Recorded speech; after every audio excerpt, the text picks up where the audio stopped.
In this video, I'm going to review the USB-C 8-in-1 hub from Uni. I'm going to be testing this both on my MacBook Air and 11-inch iPad Pro. Let's get into it.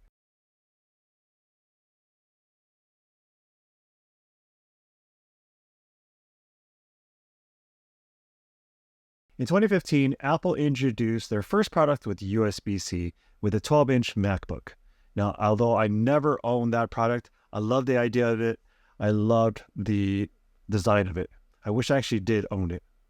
Now, that was the start of what we call dongle life, which at the time I didn't mind, and to this day, I really don't mind at all. My name is Patrick, and this is Everyday Tech for everyday people.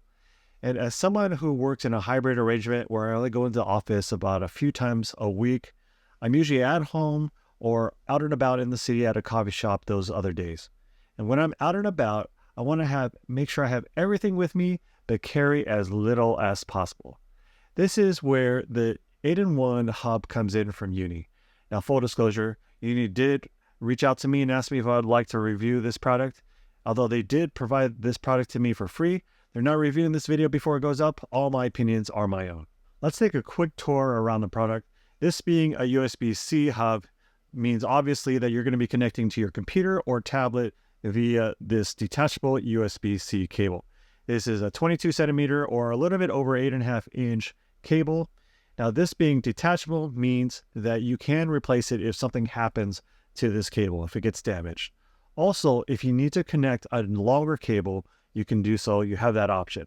But for the most part, you're going to be using this cable because this is meant to be an on-the-go product. Now, one way that you can store this away and make sure this doesn't stick out is you can attach it to the other USB-C port here and creating a little bit of a loop to carry it around with you. The body is all metal with this rubber rugged case, making it ideal for traveling. This does weigh about 59.1 pounds and is very well built. Taking a look at what I'll call the top side first, going from left to right, first we have a USB 2.0A port, used mainly for a keyboard, mouse, or other peripherals that don't need a high-speed connection like a printer. Next, we have the Ethernet port that is gigabit. Then we have an HDMI port that supports 4K monitors at 30 Hz or lower resolution monitors up to 60 Hz. Lastly, we have a USB-C port that is power delivery, which unfortunately is not a data port though, only power. It does support up to 100 watts of power. Now moving on to the bottom side, first we have a SD card and micro SD card slot reader with speeds up to 104 megabytes a second. Now that is UHS 1 speeds. This card will read UHS 2 cards, but at UHS 1 speeds. Lastly, we have two USB 3.0A ports with speeds up to 5 gigabits a second. Now, as you can tell from the specs, with the UHS 1 speeds for the card reader and the USB 3.0 ports, this is not meant to be a speed demon. This is meant to be something durable, on the go, to be an all-in-one adapter. I can leave my USB-C video, card reader, and Ethernet adapters at home and just carry this thing. One of the biggest downsides for me with this hub is the lack of an additional USB-C data port.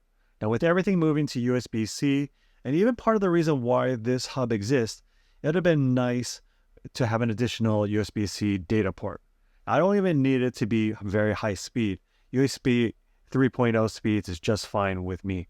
Part of the reason why I want an additional data port or USB-C data port is I've been using my iPad more for video capture like I'm doing in this video. So I've been using a USB-C video capture card.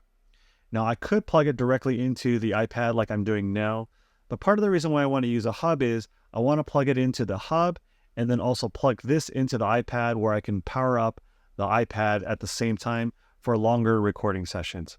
So I'm either going to have to use a USB-A capture card or use an adapter from USB-C to USB-A, which actually doesn't add too much bulk. Here we have the Uni hub connected to my MacBook Air via the USB-C port.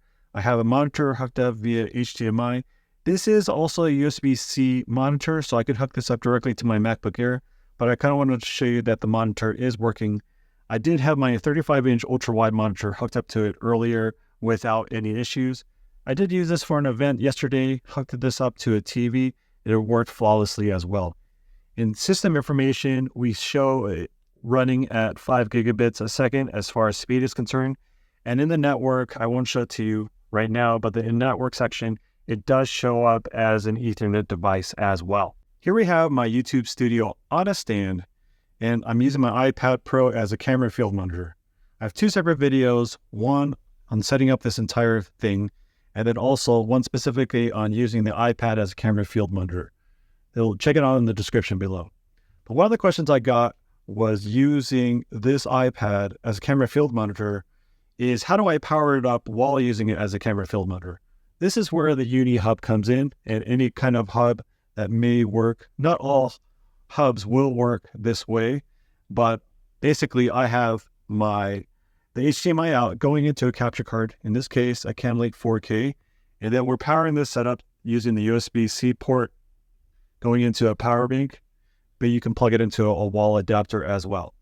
Now, one of the things I recommended in that video was using this USB-C capture card, but I can't do it in this setup because it doesn't have any additional USB-C data ports. I could use a USB-C to USB-A adapter, which won't add too much bulk, but I just wanted to point that out. And to show you that this iPad is being powered up, you can see it's being powered up even though it's already at 100%. But this is one way I'll be using this Uni adapter. Overall, I think this is a great hub. It has a lot to offer in a very small footprint. It's very well built with this very rugged case. So much so, I feel comfortable taking it everywhere with me. Of course, I have that one use case where I do wish it did have an additional USB-C data port, but I do have adapters for that doesn't add too much more bulk to this setup. Thanks again to Uni for sending this out to me. I will be doing more videos on similar hubs from other companies, and eventually I will do a comparison video with the different USB-C hubs that I have. Stay subscribed for that. If you enjoyed this video, hit that like button. Consider hitting that subscribe button. Until the next one, see ya.